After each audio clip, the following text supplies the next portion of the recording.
Alô, YouTube, começando o Jornal Nacional. A todos. Coca-Cola, novas escolhas, o mesmo prazer.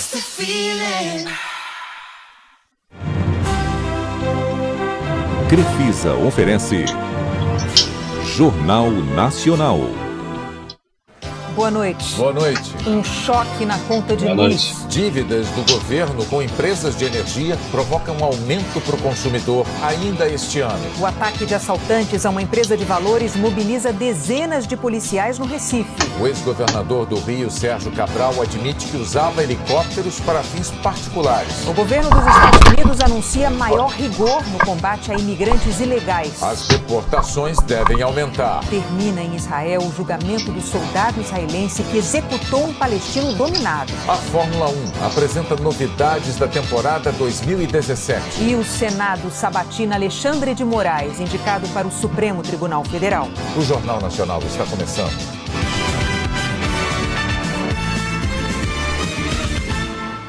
As contas de luz vão ficar mais caras em todo o Brasil. Todo mundo vai ser obrigado a pagar uma indenização bilionária que o governo deve às transmissoras de energia. Bilionário. Os cálculos são da Agência Nacional de Energia Elétrica. A conta é cumprida e a história também. Começa lá em 2012, quase 5 anos atrás. Na época, o governo exigiu das distribuidoras mudanças nos contratos. Elas tiveram que aceitar renovar antecipadamente as concessões, mas seriam indenizadas para cobrir os gastos que tiveram com obras de modernização das redes que fizeram até o ano de 2000. Uma medida provisória assinada pela então presidente Dilma Rousseff alterou o marco regulatório do setor elétrico, retirou encargos da tarifa de energia. Isso permitiu, em 2013, a redução de cerca de 20% na conta de energia elétrica para os domicílios e para a indústria. Mas em 2015, o governo percebeu que não tinha dinheiro para manter os subsídios à tarifa. Aí veio o tarifaço, com um aumento de mais de 50% na conta de luz. A indenização para as distribuidoras, na verdade, deveria ter começado a ser paga em 2013. Mas houve demora até que o governo chegasse a um acordo com as empresas sobre o quanto elas tinham direito a receber. Como o governo não tem dinheiro em caixa, mais uma vez vai repassar a despesa para o consumidor. De acordo com a decisão da ANEEL de hoje, nós teremos 8 anos para pagar essa indenização. A primeira parcela deve ser de 10 bilhões e 800 milhões de reais. Na prática mesmo, isso quer dizer que num primeiro momento, somente este ano, as contas de luz vão chegar às casas e às empresas com um aumento médio de 7,17%. Como o cálculo do reajuste depende de outros componentes, o efeito nas tarifas pode variar para mais ou para menos, e vai ser assim até 2024. Todos teremos reajustes nas tarifas de energia só por causa dessas indenizações. O diretor-geral da ANEEL, Romeu Rufino, diz que por contrato e por lei, as empresas têm direito à indenização. O conceito de que ela eventualmente se apropriou de um ganho na época e justificaria não indenizar, não neutraliza o direito que ela tem à indenização ou seguir explorando a concessão. O presidente da Abrace, a Associação Brasileira de Grandes Consumidores de Energia, não concorda com o pagamento das indenizações e muito menos que sobre para o consumidor. O consumidor não deve nada disso, não deve pagar uma conta que talvez tenha sido provocada por um erro do governo em 2012. Essa conta ela jamais deve ser do consumidor, industrial, residencial, para todos eles. O governo federal vai enviar... Não, olha o absurdo, cara. Você é obrigado, não, tá na lei. Você é obrigado a pagar a conta de luz dos caras, das empresas. Que absurdo, cara. Só num país como o Brasil, você aí é obrigado a pagar algo. Como assim, velho? Tá maluco isso aqui. Enviar amanhã ao Congresso a nova proposta de socorro aos estados que Boa estão noite falidos. a todos aí, tá?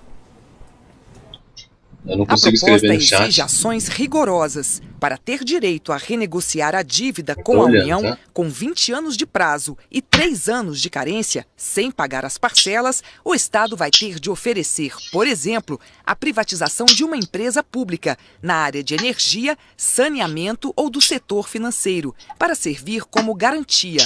Elevar a contribuição dos servidores para a Previdência para, no mínimo, 14%. Cortar incentivos fiscais dados a empresas, não criar novas despesas. O projeto suspende temporariamente alguns limites da Lei de Responsabilidade Fiscal, permitindo novos empréstimos.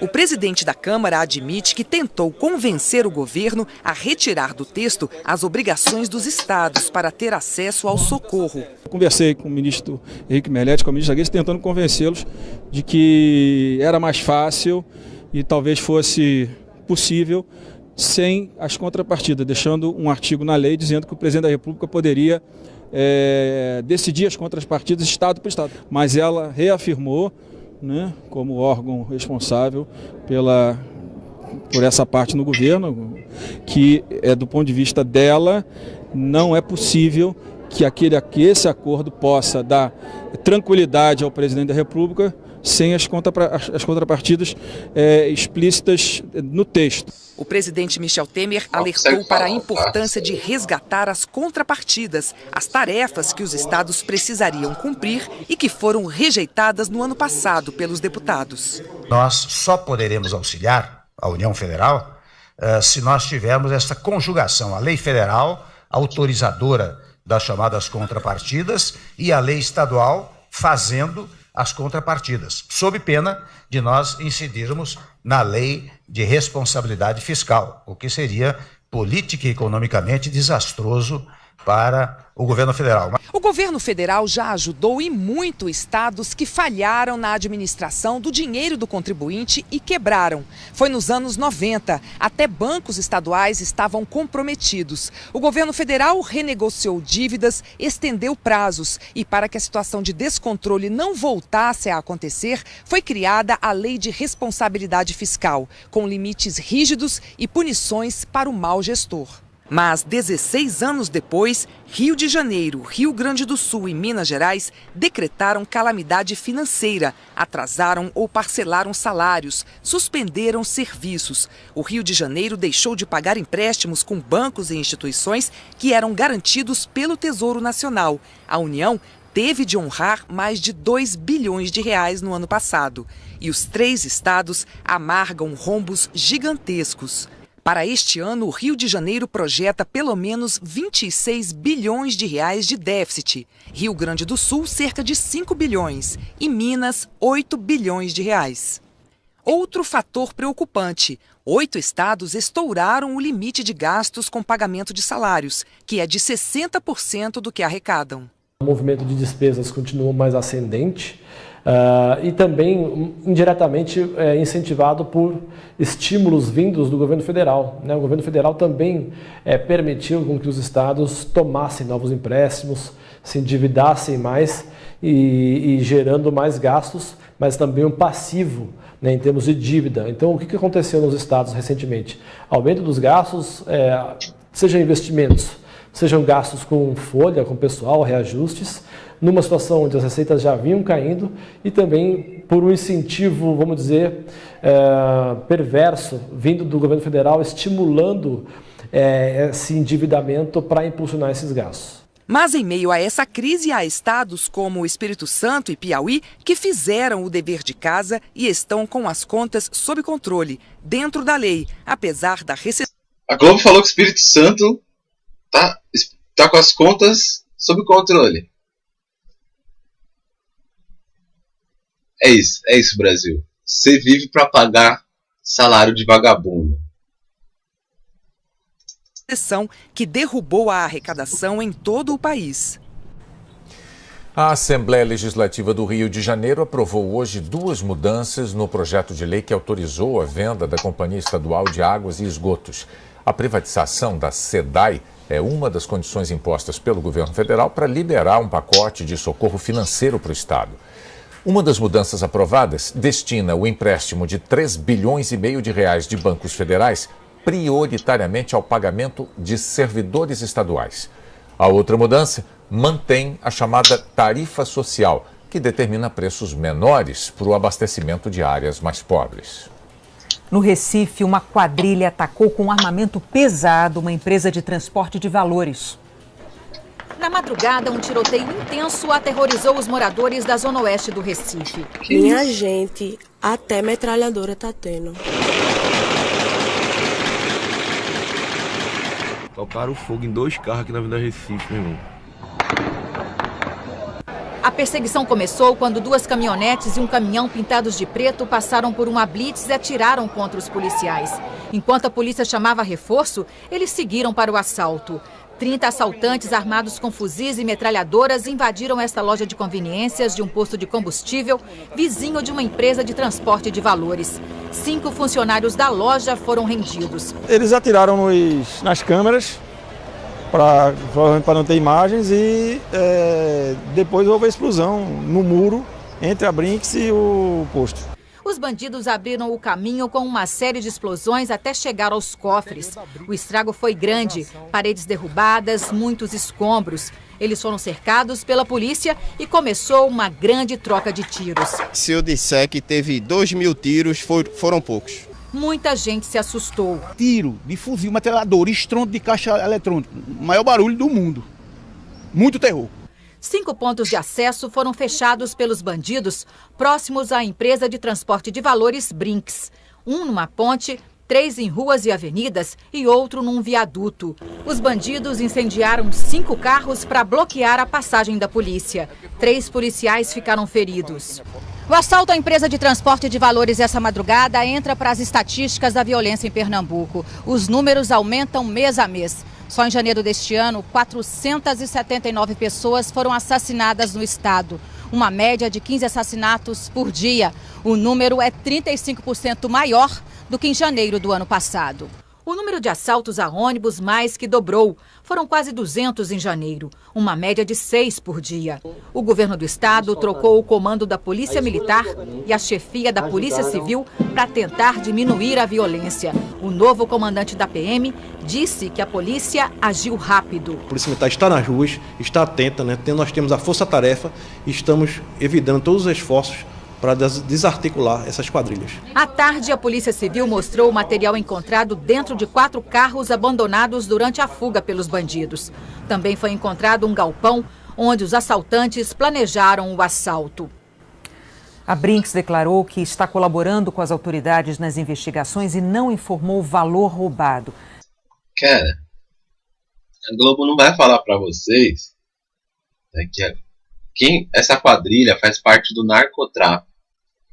A mesma Globo, né, fala que o Brasil não tem armas legalizadas aqui. Aqui no Brasil não tem armas.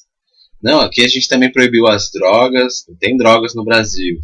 Essa é a propaganda que a gente faz, né, lá para os gringos virem para cá. Será que eles são burros de acreditar? Depois de uma coisa dessa em Recife? É todo dia, cara, uma quadrilha bizarra, parece filme. 30 pessoas, cara. Explodiram tudo. Como assim, cara? Que é isso?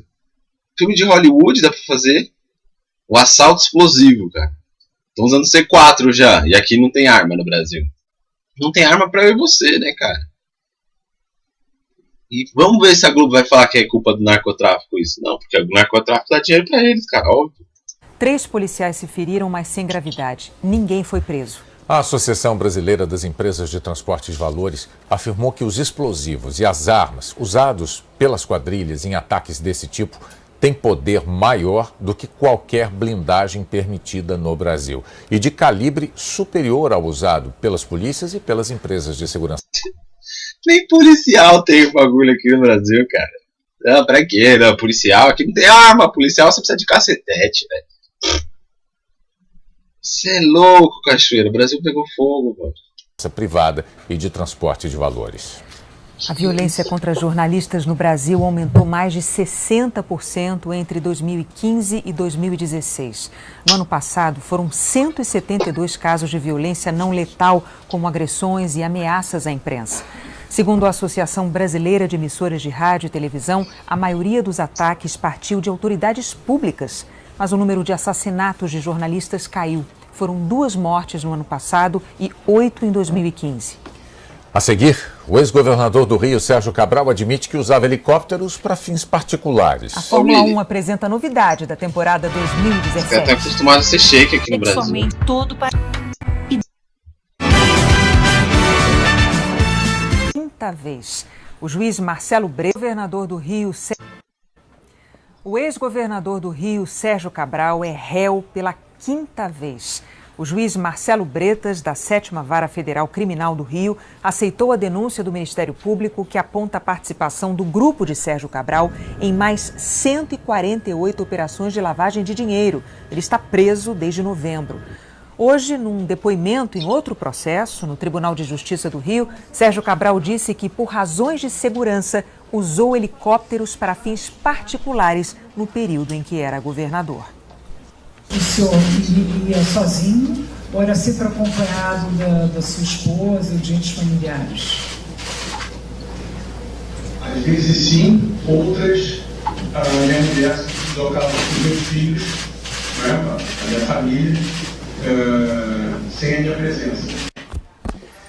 A segunda turma do Supremo Tribunal Federal decidiu hoje, por 4-1, que o juiz Sérgio Moro, do Paraná, não pode utilizar informações do ex-presidente da Transpetro, Sérgio Machado, para investigar o ex-senador José Sarney. Segundo Machado, entre 2006 O poderoso Sarney. Cê é louco.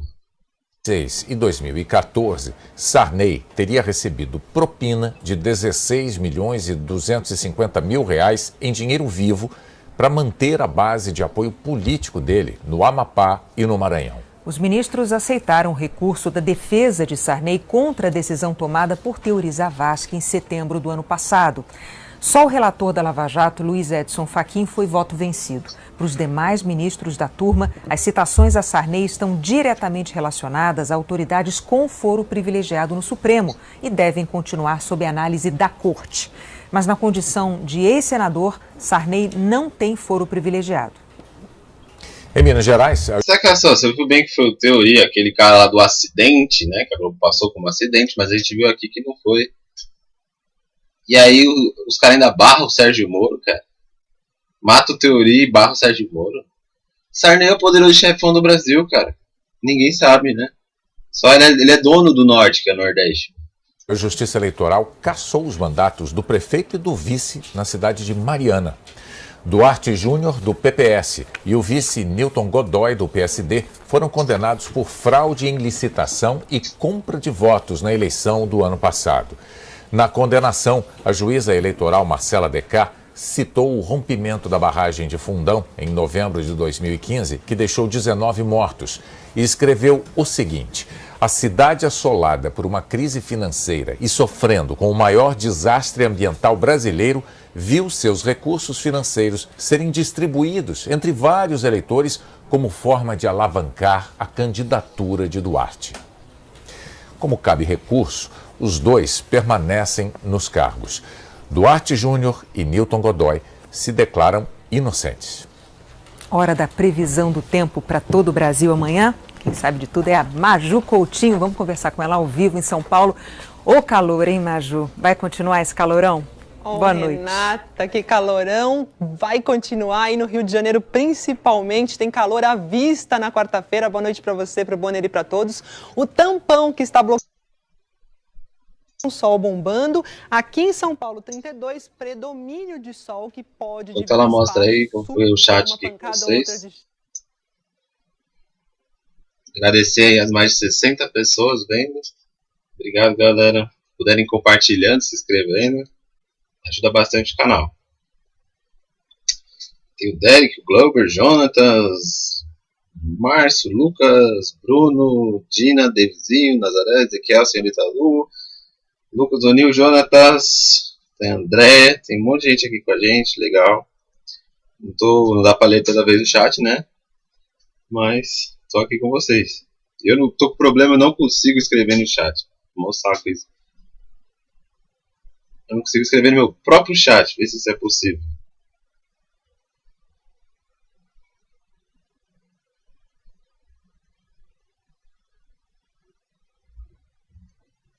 Bolsonaro 2018, cara, do jeito que tá, mano, o Estado, ele pode entrar e não vai conseguir fazer nada, velho.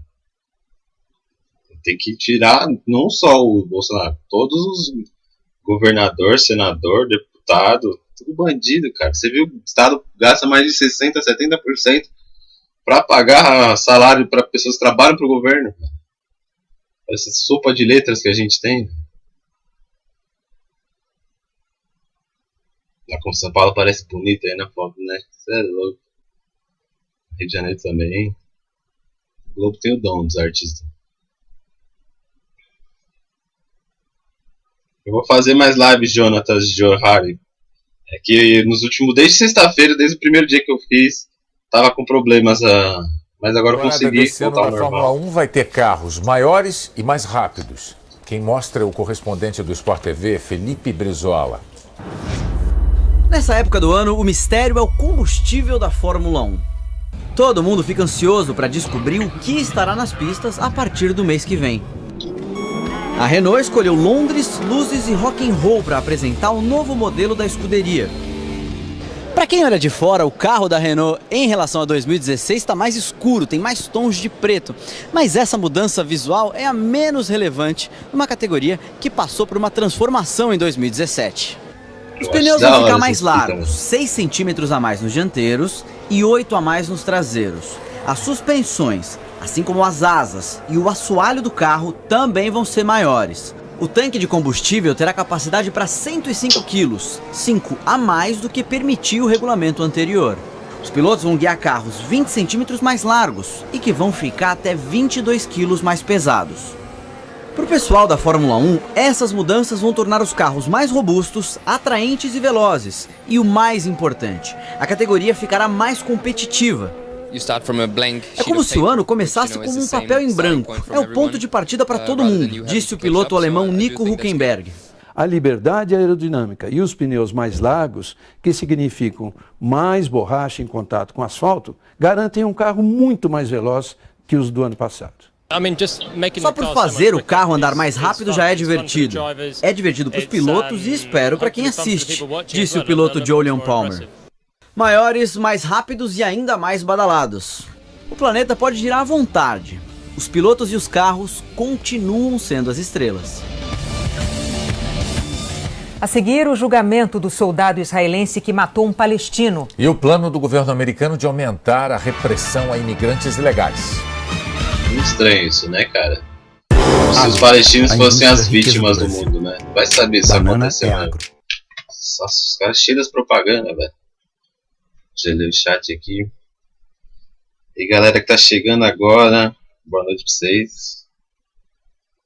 Tem mais uns minutos aí. Acho que tá no meio do programa.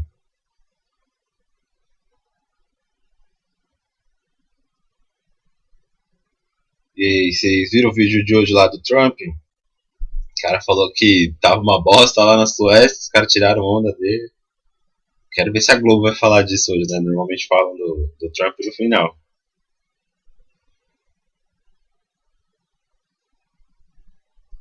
Cara, eu quero que a Palestina e Israel, velho, se resolvam, mano. Se eu fosse o Trump, eu entrava lá e falava, olha, vocês têm que se resolver, velho. Escolhe aí o que vocês querem, mano. Vamos sair daqui com uma decisão. Palestina já falou que é a favor de ter o Estado da Palestina ali, cara. Eles só querem criar o Estado da Palestina e falar, deixa a gente faz. Israel também, a gente vai ver o Trump virando essa cartada, tem pé, velho. Tá ligado? Que vai lá e vai resolver essa crise do mundo. Antes disso, ele tem que derrubar o ISIS, cara. Tem o ISIS aí na frente, né, cara? Ele falou que ia atacar o ISIS. E a gente viu, né? Eu falei que ia ter tretas. Ele falou sobre um ataque na Suécia. As pessoas e assim, quem não tá falando sobre esse ataque, né, pra deixar claro, são multidões nas ruas, né, fazendo greve, essas coisas, né? Não é um ataque específico. São riots, como eles chamam. Hoje o julgamento de um soldado israelense que matou um palestino na Cisjordânia. Será? A pena máxima era de 20 anos. Procuradores sugeriram entre 3 e 5 anos. Por isso, a pena definida pela Corte Militar Israelense fez o sargento Elor Azaria sorrir e cantar o hino de Israel. 18 meses por homicídio culposo, ou seja, sem intenção de matar. O crime foi em março do ano passado, numa parte de Hebron ocupada por Israel. Abdel al-Fattah al-Sharif, de 21 anos, tinha acabado de atacar um soldado israelense a facadas e levou um tiro. Instantes depois, com o palestino imóvel no chão, o sargento Azariah atirou na cabeça dele. Cadê o sargento israelense justificou o tiro, dizendo que a faca ainda estava ali por perto e que o palestino poderia ter explosivos no corpo, o que não se confirmou. Fake news. Azariah disse que o palestino merecia morrer. A corte militar israelense, no entanto... Tinha uma câmera perfeitinha ali, né? Aposto na internet deve ter alguma coisa aí que aparece mais meio segundo, né? Tinha a câmera perfeitinha filmando soldado ali, coisa de... Não, vamos reveja a cena. Reveja a cena que a Globo é mentirosa demais. É Hollywood, mano. Eu fiz aqui em Hollywood, brother. Instantes depois, com o palestino... Por que o cara estaria filmando isso aqui? Pra começar, pra que o jornalista tá fazendo? O que a pessoa tá fazendo? Nada, velho. Podia ir lá se aproximar ou pegar de outro ângulo. Não, ele tá filmando o ângulo perfeito, cara. Tem ele, equidistante, o soldado do corpo, né? Beleza, vamos lá. Imóvel no chão, o sargento Azariah atirou na cabeça dele. Atirou na cabeça. Só que a Globo, cara, qualquer uma pessoa pode tomar lugar de qualquer jornalista ali. Eles não dão notícia, eles fazem análises. O sargento israelense justificou o tiro, dizendo que a faca ainda estava ali por perto e que o palestino... 18 meses, 666, o outro tinha 21 anos, somado a 3. Quem é inscrito aí no canal há bastante tempo já tá cansado de ver notícia falsa assim, cansado. Poderia ter explosivos no corpo, o que não se confirmou. Elor Azariah disse que o palestino merecia morrer. A corte militar israelense, será que os palestinos vão ficar felizes que ao tomar essa decisão sozinho, o sargento agiu ao mesmo tempo como juiz será que e os imigrantes lá na Europa estão felizes de ouvir isso? Ficou revoltada e argumentou que palestinos que jogam pedras em soldados israelenses costumam ficar muito mais tempo na prisão. Na população israelense, as opiniões se dividiram e houve protestos na frente do tribunal em Tel Aviv. Uma parte dos israelenses entendeu que a pena branda demonstrou desprezo pelos palestinos. Outra parte, incluindo o primeiro-ministro Benjamin Netanyahu, queria o perdão total ao sargento Azariah. O governo dos Estados Unidos anunciou hoje um reforço no controle de imigrantes. O número de deportações deve aumentar. Essa família turca escolheu o mesmo caminho de milhares de imigrantes sem autorização que vivem nos Estados Unidos. Atravessou a fronteira com o Canadá em busca de segurança. A nova política de imigração, publicada pelo Departamento de Segurança Interna dos Estados Unidos, promete mudar a vida de quem não está com os documentos em ordem. Nos últimos 8 anos, as deportações sumárias ameaçavam apenas quem tinha cometido crimes graves, estava perto da fronteira e tinha chegado há menos de 2 semanas. Agora, as expulsões poderão acontecer em todo o país e o imigrante irregular que tenha chegado há menos de 2 anos e tenha sido condenado por qualquer tipo de delito pode ser expulso num julgamento acelerado. Essas regras já estão em vigor. A previsão é que resultem num aumento significativo de prisões e deportações. 15 mil novos agentes de imigração serão contratados e a caçada aos cerca de 11 milhões de imigrantes irregulares também pode contar com a ajuda de policiais locais, desde que autorizados pelas prefeituras. O porta-voz da Casa Branca disse que o objetivo não é a deportação em massa. Não. O documento também prevê que a construção do muro na fronteira com o México vai começar em 3 estados: Califórnia, Arizona e Texas. Imigrantes sem documentos que tentarem trazer os filhos para os Estados Unidos usando coiotes, os traficantes de pessoas, serão processados criminalmente. Essa estradinha tranquila na fronteira do Canadá já se prepara para ficar cada vez mais movimentada. O porta-voz do governo americano falou sobre o Brasil. Falar com essa estradinha do Canadá, que entrar por cima do Canadá é mais fácil. Olha como é que é a Globo. Vai se fuder, Globo. Na moral. Quantos brasileiros não estavam nessa também? Só falaram de outros caras, né? Seguinte, cara. Bandido nem é dos Estados Unidos. Vai lá só pra entrar pro crime. Tira do país. Eu não sou contra o nacionalismo dos Estados Unidos, que a Globo é, velho. Essa parada não abre suas portas aí, enquanto os caras da Globo mantêm fechada. Pô, chama pra sua casa aí, tia. Tá ótimo, não? Hoje, na entrevista coletiva na Casa Branca, foi em resposta às perguntas da correspondente da Globo News em Washington, Raquel Krahenborg. A entrevista coletiva acontece de segunda a sexta-feira nesta sala que fica na Casa Branca, a não ser que o presidente esteja viajando. Jornalistas dos Estados Unidos e do resto do mundo, credenciados pelo governo americano, participam. Todos levantam a mão e o porta-voz escolhe quem faz as perguntas. Hoje eu fui escolhida. Does President Trump also plan to review? Perguntei se o presidente Donald Trump planeja rever acordos bilaterais com o Brasil. We're going to review all the trade deals. Sean Spicer disse que o governo vai rever todos os acordos de comércio pelo mundo para garantir que eles continuem beneficiando os Estados Unidos e os trabalhadores americanos. And in many cases we can update these deals. Em muitos casos, podemos atualizar esses acordos. Não se trata de nenhum país em particular. Queremos manter o melhor acordo possível, disse o porta-voz. O presidente Donald Trump conversou por telefone com chefes de Estado de 3 países sul-americanos, Argentina, Colômbia e Peru. Mas foi o vice-presidente Mike Pence quem falou com o presidente da República, Michel Temer, e discutiu maneiras de fortalecer a relação bilateral entre Brasil e Estados Unidos. O porta-voz disse que a Casa Branca valoriza a relação com o Brasil e que Trump deve conversar com Temer em breve, que é só uma questão de agendar. A seguir, a sabatina de Alexandre de Moraes no Senado. Vou falar o que aconteceu aqui no governo do PT, né? Como é que é a nossa relação com os Estados Unidos?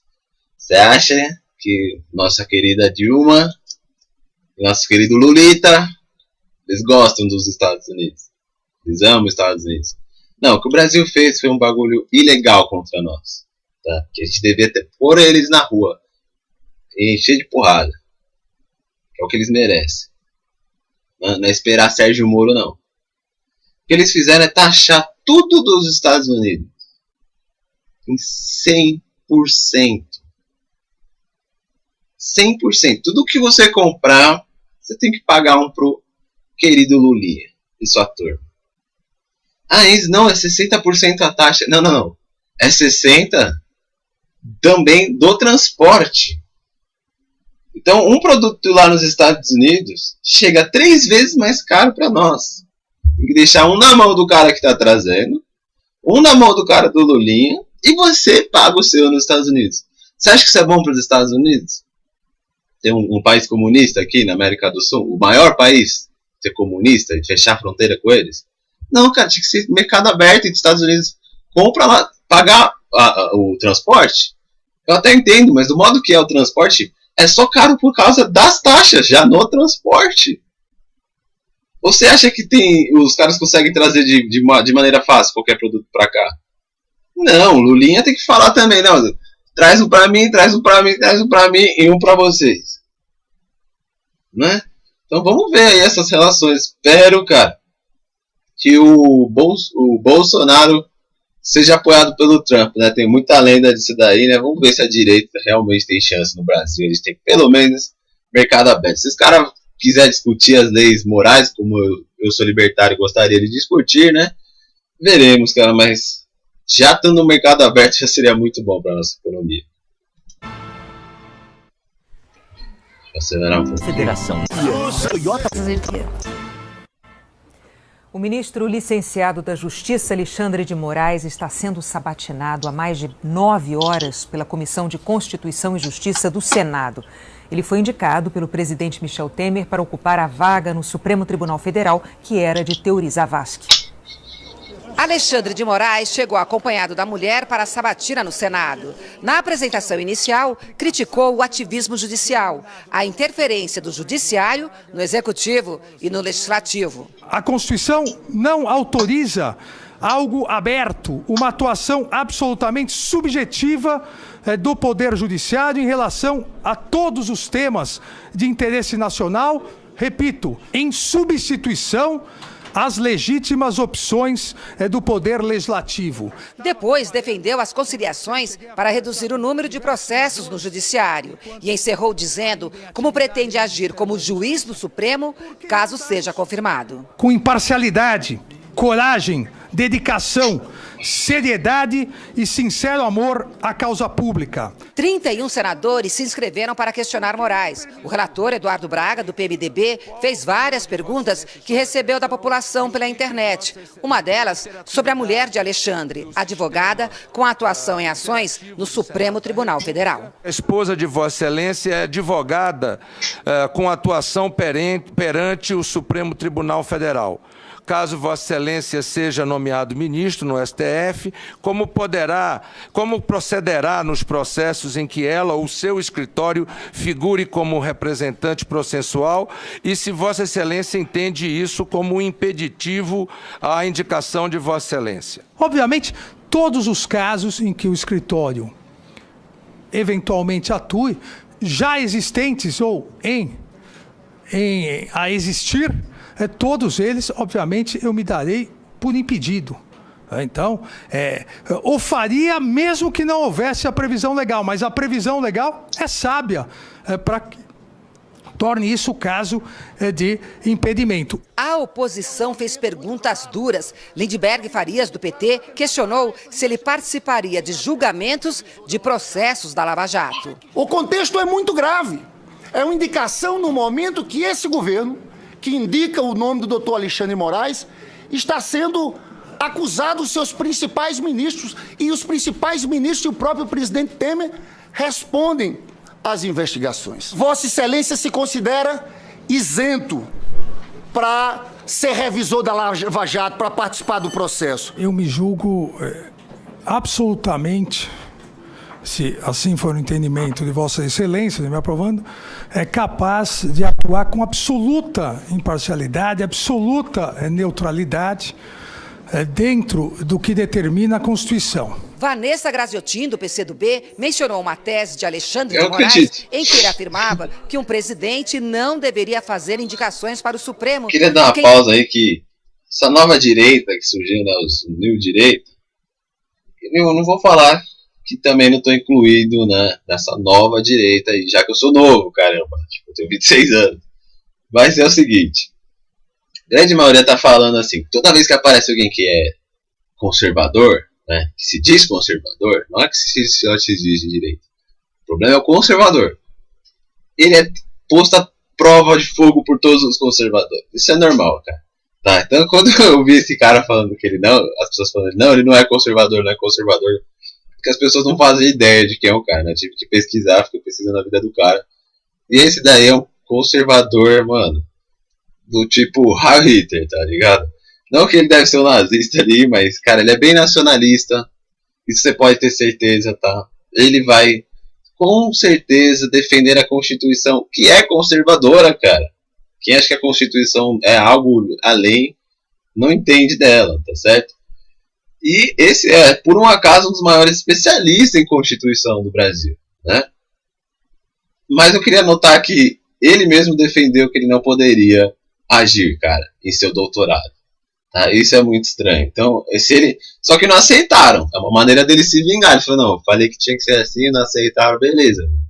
Mas, sei lá, né?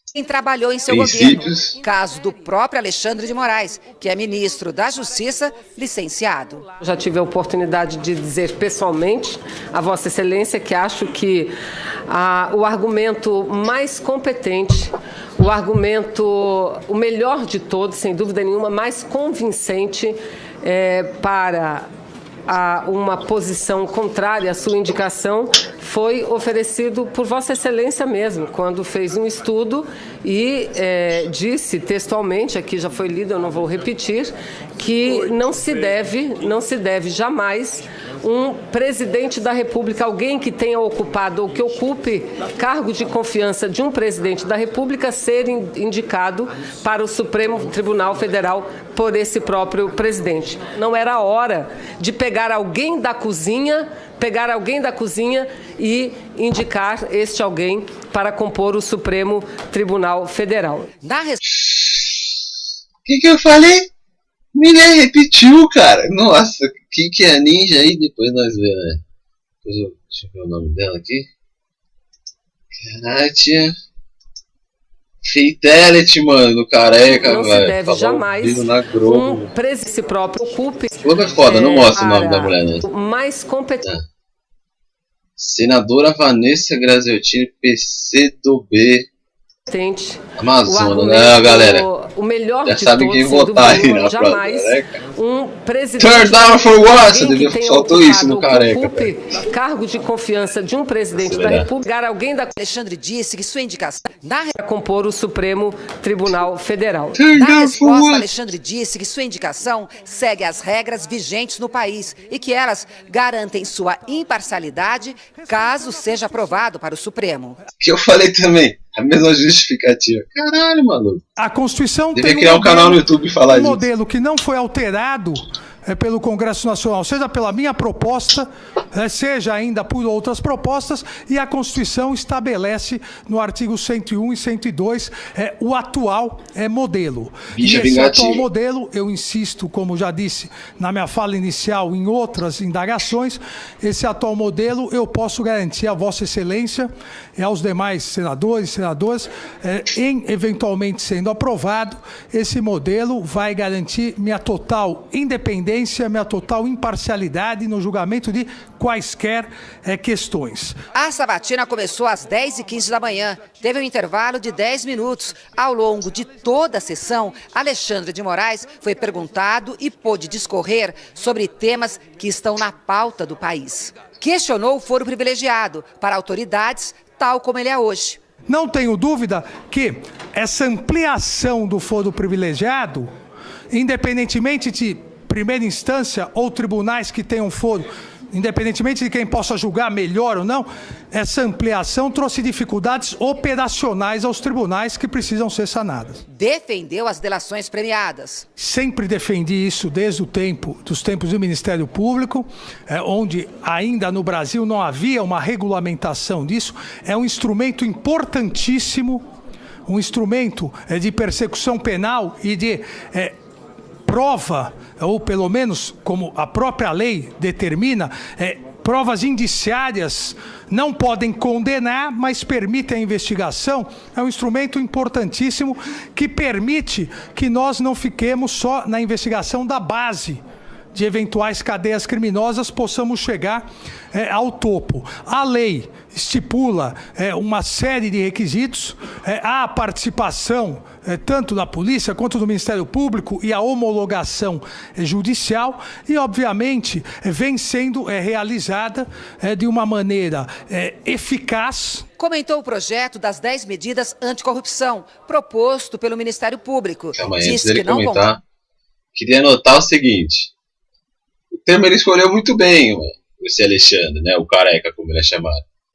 Porque ele ia ser criticado por qualquer pessoa que ele colocasse, foram as palavras dele. Ele colocou um cara ali que não tem uma boa retórica, desculpa aí, né, falar do cara, do STF, o cara fodão aí. Mas é o seguinte, ele só fala de forma ele não consegue convencer as pessoas de que ele realmente é honesto, né, na sua retórica. Parece que ele está sendo realmente honesto, ele vai agir como diz a Constituição, cara. Agora, que você tá meio estranho aí no lugar, você tá, cara. Agora vamos ver as medidas anticorrupção, né? Concorda com 3 delas. Eu assinei as 10 medidas por entender que a iniciativa é interessantíssima. Dentre essas medidas, e eu tenho tranquilidade em afirmar, tem 3 que eu não concordo. Isso não tira o mérito das medidas e outras poderiam ser complementadas. Aí é uma discussão de aperfeiçoamento. Essa questão da pegadinha, porque isso seria o que no Brasil é clássico já, o flagrante preparado, quando se prepara uma situação de flagrante delito. A questão da restrição ao habeas corpus, também entendo que não é possível, e a questão da utilização de prova ilícita também não sendo possível. Mas a discussão sobre as 10 medidas é importantíssima. Respondeu às acusações de que fez lobby no Senado para ter o nome aprovado. Não acredito que tenha feito lobby ao visitar os senadores. Acredito que tenha demonstrado o meu total respeito a conversar e me colocar à disposição de cada um dos senadores, assim como todos os candidatos anteriores colocaram. Me colocar disposição, uma vez que o indicado deve o respeito não só a essa comissão, mas a cada um dos senadores que, ao final, cada um irá votar em relação à aprovação ou não. E defendeu a Operação Lava Jato. Em relação à Lava Jato, como disse Vossa Excelência, não há nenhum brasileiro, nenhuma brasileira que discorde que é a operação mais importante, não só do ponto de vista de amplitude, mas também do ponto de vista do simbolismo do combate à corrupção. E disse ao senador Lindenberg, faço questão de repetir a Vossa Excelência, que na semana que se findou, os dois coordenadores da Operação Lava Jato, os dois elogiaram não só a minha indicação, como a minha conduta como ministro durante os 9 meses em que exerci, com total imparcialidade, autonomia, fortalecendo a Polícia Federal. Governistas defenderam a indicação de Alexandre de Moraes. Ministro, eu queria primeiro cumprimentar Vossa Excelência pela sua brilhante exposição, pela disposição de responder a todos os questionamentos. Certamente as informações e afirmações de Vossa Excelência serão absolutamente suficientes para que esta comissão e o plenário desta casa referende o seu nome para compor a Suprema Corte do país, após a indicação do presidente Michel Temer, que julgo ter sido muito acertada, já que Vossa Excelência é reconhecidamente capaz, qualificado e experiente para assumir tão importante posição. Olha, em Brasília são agora 9h10 da noite. Depois que todos os senadores inscritos terminarem os questionamentos, aí a comissão vai votar a indicação de Alexandre de Moraes. Ele ainda vai ter que ser aprovado pelo plenário do Senado. Zileide Silva participa agora ao vivo com a gente. Zileide, boa noite. Qual é a expectativa de duração desse processo todo ainda? Boa noite, Bonner. Boa noite, Renata. Boa noite a todos. Olha, vamos fazer uma conta. 30 senadores já questionaram Alexandre de Moraes, ainda faltam 2. A última sabatina aqui no Senado foi a do ministro Luiz Edson Fachin, em 2015, e ela demorou quase 13 horas. A ideia inicial do presidente do Senado, Eunice Oliveira, do PMDB, era fazer a votação lá no plenário do Senado, ainda hoje, mas ele já desistiu da ideia e chamou uma sessão extraordinária para amanhã, às 11 horas da manhã, mas ele só faz essa sessão com quórum alto, com no mínimo 65 senadores presentes. Bom, para ser aprovado aqui na Comissão de Constituição e Justiça, Alexandre de Moraes precisa da maioria dos votos. Para ser aprovado no plenário do Senado, são necessários, no mínimo, 41 votos, votação secreta na comissão e no plenário. E se ele não for aprovado na comissão, não tem problema, porque a palavra final é do plenário do Senado. E se ele for, então, aprovado lá no plenário do Senado, Alexandre de Moraes será nomeado pelo presidente Michel Temer e o Supremo Tribunal Federal marca a data da posse. Bonner, Renata. E a gente vai ver esse careca por muitos anos, cara. O jornalismo da Globo continua acompanhando, obviamente, essa sabatina de Alexandre de Moraes, e o Jornal da Globo, que vai trazer tudo sobre isso, começa logo depois de estar no ar a TV na TV. Boa noite. Boa noite, até amanhã. Bom, galera, boa noite aí. Se inscrevam, compartilhem, fiquem notando aí. Toda vez que eu puder, eu vou fazer um hangout aí a vivo, conversar com vocês, ler mais o chat. A internet estava com problema nos últimos dias, por isso que eu não consegui. Mas ela aparentemente voltou ao normal, tanto que eu consegui realizar isso daqui hoje, né? Então até a próxima, galera. Tenha uma boa noite. Tchau, tchau. E obrigado a todos que acompanharam aqui. Tava ali no chat, tá? Tchau, tchau.